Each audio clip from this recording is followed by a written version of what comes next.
नमस्कार, हिमाचल के prime time में आपका स्वागत है। मैं हूं गौतम ठाकुर। छत्तीसगढ़ में आयोजित हो रहे कांग्रेस के अधिवेशन पर राज्य के राजनेताओं तथा जनता की निगाहें टिकी हैं। उम्मीद यह है कि अधिवेशन से लौटने के बाद मुख्यमंत्री सुखविंदर सिंह सुक्खू राज्य मंत्रिमंडल का विस्तार कर सकते हैं।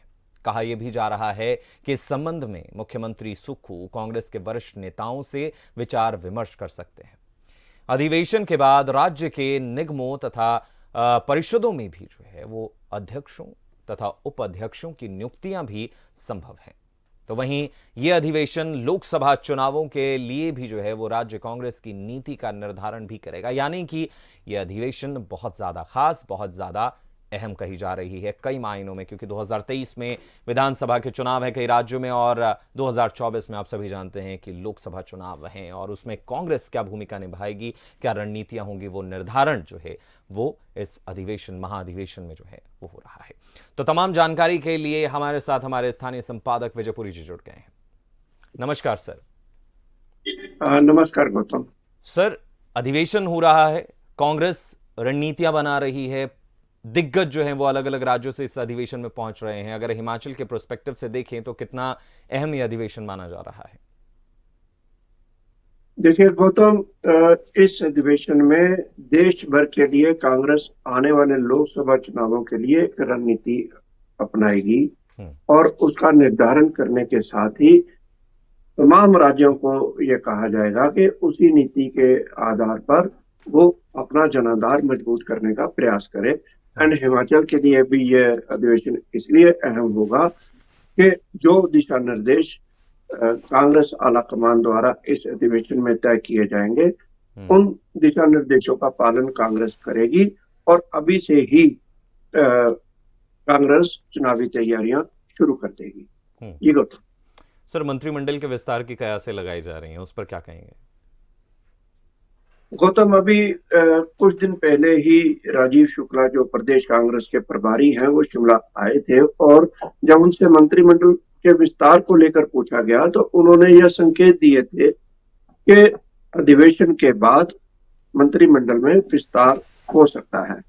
इसी से ही ये कयास लगाए जा रहे हैं कि कांग्रेस के अधिवेशन के बाद मुख्यमंत्री सुखविंदर सिंह सुक्खू मंत्रिमंडल का विस्तार करेंगे और इसके लिए वो रायपुर में ही अधिवेशन के दौरान ही कांग्रेस के आला नेताओं से बातचीत कर अपने मंत्रिमंडल को फाइनल करेंगे। लेकिन गौतम, ये होता नहीं है। अधिवेशन जो कांग्रेस का होता है वो राष्ट्रीय स्तर पर होता है।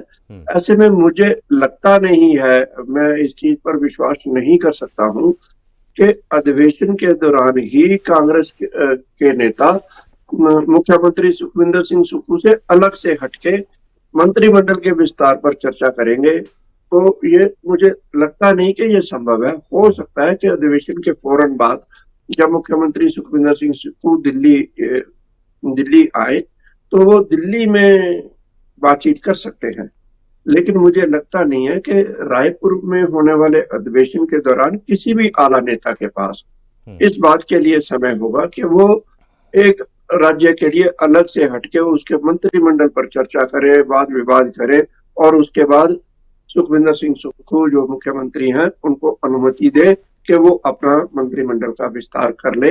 ऐसा मैंने देखा नहीं है, या इससे पहले कभी अधिवेशन जो शिमला में भी हुए हैं तो मैंने कभी ऐसा देखा नहीं कि अधिवेशन के दौरान किसी राज्य को अलग चर्चा की। क्या ये संभव है कि अनौपचारिक तौर पर बातचीत, चर्चा जो है वो हो पाए? क्योंकि हिमाचल के तौर पर अगर हम देखें तो ये बहुत ही अहम मुद्दा है, क्योंकि पूरे हिमाचल की नजरें पहले कैबिनेट पर टिकी थी कि आखिर कैबिनेट का विस्तार कब होगा। अब उन 3 सीटों पर टिकी हुई हैं कि आखिर उन 3 कुर्सियों पर कौन बैठने वाला है। देखिए, तो मैंने कहा हो सकता है कि जैसे वो दिल्ली आए उसके बाद दिल्ली में आकर वो कांग्रेस से भी बातचीत कर सकते हैं, राहुल गांधी से भी बातचीत कर सकते हैं, राजीव शुक्ला के साथ वो वेणुगोपाल और कांग्रेस अध्यक्ष खड़गे जी से भी बात कर सकते हैं। तो ऐसा नहीं है कि वो उन्हें दिल्ली में समय नहीं मिलेगा, लेकिन अधिवेशन के दौरान किसी भी मुख्यमंत्री को ऐसा करने के लिए समय दिया जाए। अब आप ये देखिए ना, दूसरे राज्यों में भी कई प्रकार की समस्या होंगी। अगर अलग हम्म। राज्यों की समस्याओं को अधिवेशन के दौरान सुलझाने का प्रयास किया जाने लगा, तो फिर अधिवेशन का मकसद ही खत्म हो जाएगा। तो सर तो क्या लगता है कि अधिवेशन के दौरान हाँ चर्चा जी। अधिवेशन के दौरान गौतम, चर्चा ये होती है कि जिस जो एजेंडा, हम्म। उस एजेंडे से हटकर चर्चा नहीं की जाती। और जो कांग्रेस के वरिष्ठ नेता है, वो जब जैसे ही अधिवेशन का जो सत्र है वो खत्म होता है, वो आगामी सत्र के लिए रणनीति बनाना शुरू कर देते हैं। और आगामी सत्र जो है वो सफलतापूर्वक चले, उसके लिए क्या संदेश किस नेता को देना है, नीति बनाई जाती है। जो राज्यों के ऊपर मुझे नहीं लगता कि अधिवेशन के दौरान चर्चा होती है और ऐसे मसले हल होते हैं।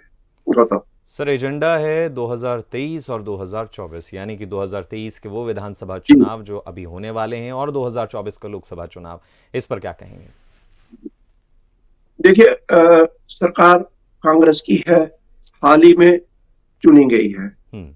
ये लोकसभा चुनाव कांग्रेस के लिए अग्नि परीक्षा के समान साबित होंगे। हम्म। प्रदेश में 4 लोकसभा सीटें हैं गौतम, और चारों में से 3 पर इस समय बीजेपी का कब्जा है। कांग्रेस के लिए परीक्षा की घड़ी ये होगी कि क्या जो 3 सीटें कांग्रेस के कब्जे वाली है, हम्म। बीजेपी के कब्जे वाली हैं, उन्हें बीजेपी से छीना जाए। कांग्रेस के लिए चुनौती ये होगी। जबकि दूसरी तरफ बीजेपी पूरा जोर लगाएगी कि प्रदेश की चारों सीटों पर भाजपा का कब्जा हो। तो ऐसे में ये कांग्रेस के लिए अग्नि परीक्षा इसलिए होगी क्योंकि सरकार में कांग्रेस है, और हिमाचल की जनता अक्सर कुछ कुछ मामलों को छोड़कर अक्सर उसी के पक्ष में मतदान करती है जिसकी सरकार प्रदेश में होती है। लेकिन ये बीजेपी और मोदी हवा के चलते ये जो है परंपरा ध्वस्त भी हो सकती है। तो सर चलिए, अगर मान लेते जी हैं कि दिल्ली में बातचीत होती है सीएम सुक्खू की बड़े आला कमानों से, बड़े नेताओं से, तो क्या तीनों सीटें भरी जा सकती हैं, या फिर अभी जो चर्चाएं चल रही हैं कि सिर्फ अभी 2 सीटों पर जो है वो फोकस किया जा सकता है? आप इस मसले पर क्या कहेंगे? देखिए, कोई भी जो रणनीतिकार मुख्यमंत्री है वो तीनों सीटें नहीं भरेगा, ऐसा मेरा मानना है।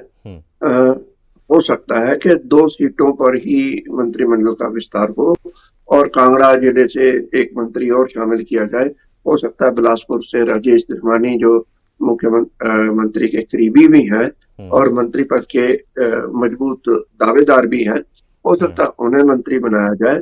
और हो सकता है कि कुछ और सीपीएस भी बनाए जा सकते हैं, 3-4 और, ताकि कुछ लोग जिन्हें मंत्री पद मिलना चाहिए ऐसा वो सोचते हैं, उन्हें हो सकता है कि सीपीएस बनाकर मुख्यमंत्री सुखविंदर सिंह सुक्खू संतुष्ट करें।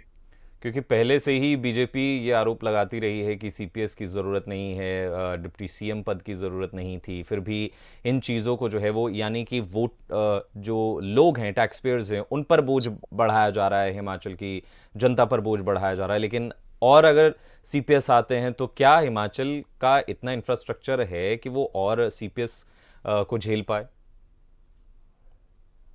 देखिए गौतम, जब किसी मुख्यमंत्री को अपने राजनेताओं को, अपने कांग्रेसी नेताओं को संतुष्ट करना होता है, या वो संतुष्ट करने की नीति का निर्धारण करता है, उस समय कोई भी मुख्यमंत्री ये नहीं देखता कि विपक्ष क्या कहेगा।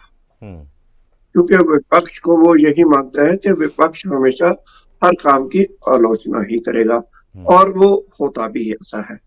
और दूसरी तरफ जहां तक खर्चों का संबंध है, निश्चित तौर पर सीपीएस बनेंगे तो खर्चे तो होंगे ही, और संसाधनों का इंतजाम कैसे करना है ये मुख्यमंत्री के अधिकार क्षेत्र में भी आता है, और वो रणनीति बना रहे होंगे या बना चुके होंगे कि आने वाले समय में खर्चों को कैसे कम किया जाए, या खर्चे या कैसे प्रदेश को चलाने के लिए संसाधन जुटाए जाए। गौतम, जब राजनीति में राजनेताओं को के लिए कुछ करना होता है, उस टाइम कोई भी सरकार, कोई भी मुख्यमंत्री ये नहीं सोचता कि इसके लिए इतना खर्चा होगा। वो उस वक्त उसकी वो खर्चे कर दिए जाते हैं, उसकी भरपाई बाद में कैसे करनी है उसके लिए नीति बनाई जाती है। जी गौतम। सर, एक आखिरी सवाल इसी मुद्दे को लेकर, और कांग्रेस के सिर्फ राज्य से हटकर पूरे कहा जाए कि देश में जो स्थिति है उसको लेकर के अधिवेशन हो रहा है, कि देश में जो कांग्रेस की स्थिति है उसे इंप्रूव किया जा सके, आने वाले चुनावों में कांग्रेस की जो स्थिति है उसको बेहतर किया जा सके। क्या लगता है कि चंद राज्यों में सिमट चुकी कांग्रेस, जो एक वक्त में पूरा उसका एक राज था, एक छत्र राज था पूरे देश में, क्या वो दोबारा से कहा जाए कि इंप्रूव हो पाएगी उसकी स्थिति? क्या दोबारा से उसमें तमाम वो राज्य जहां पर बीजेपी शासित है, तमाम वो राज्य जिसमें कोई और पार्टी शासित है कांग्रेस के अलावा, उन राज्यों में अपनी पकड़ जो है वो बना पाएगी? ऐसी स्ट्रैटेजी जो है वो इस अधिवेशन से निकल कर आ पाएगी? देखिए गौतम, कांग्रेस को नीति का निर्धारण तो करना ही होगा। वास्तविकता यह है कि आजादी के लगभग 2 दशक पहले तक मैं यूं कहूंगा, 2 दशक पहले तक कांग्रेस जो है वो सीधे टक्कर देती थी अन्य विपक्षी दलों को। आज परिस्थितियां बिल्कुल बदल गई हैं। आज भाजपा टक्कर दे रही है तमाम अन्य विपक्षी दलों को। अन्य विपक्षी दल जो एकजुट दिखाई नहीं देते, संभवतः वो 2024 के चुनावों में भी ऐसा ही होगा कि वो एकजुट नहीं होंगे, तो उनका वोट बैंक बटेगा, जिसका लाभ निश्चित तौर पर भाजपा को मिलेगा। कांग्रेस या किसी भी राजनीतिक दल को अभी, क्योंकि ये अधिवेशन की बात हम कर रहे हैं, तो अधिवेशन में यह नीति तय करनी होगी कि युवा मतदाता को कांग्रेस कैसे अपने ओर आकर्षित करे, क्योंकि युवा मतदाता जो है वो कांग्रेस से छिटक रहा है और वो भाजपा के पक्ष में जा रहा है, उसकी विचारधारा भाजपा में हो रही है। तो ऐसे में युवा मतदाता को आकर्षित करने के लिए कांग्रेस को एक विशेष नीति का निर्धारण करना होगा ताकि युवा जुड़े। अगर युवा जुड़ता है तो निश्चित तौर पर कांग्रेस आने वाले समय में मजबूत होगी, ऐसा संभव है। शुक्रिया सर तमाम जानकारी के लिए। ये बहुत ही सही बात विजय सर ने कही है कि नौजवानों को जोड़ना बहुत ज़्यादा ज़रूरी है अगर कांग्रेस जो है वो फिर से अपनी पार्टी में या अपने उन एजेंडों में जान फूंकना चाहती है जो कहीं ना कहीं गायब होते जा रहे हैं, तो उन्हें नौजवानों को साथ लेकर चलना होगा। लेकिन आज के नौजवान बहुत ज़्यादा स्मार्ट हैं, वो देखते हैं कि आखिर क्या नियत है, क्या नियति है, और क्या जो नीतियां जो बनाई जाएंगी, जो इसको लेकर बात हो रही है, वो उनके काम की हैं भी या नहीं, या फिर सिर्फ बहाने बनाए जा रहे हैं, या फिर सिर्फ जो है वो दिखाया जा रहा है, दिखावा किया जा रहा है चुनाव जीतने के लिए। तमाम चीज़ों को जांचा जाता है, परखा जाता है। देखना यही है कि इस अधिवेशन से क्या कुछ निकलकर बाहर आता है और क्या जो स्थिति कांग्रेस की है वो सुधर पाती है या नहीं।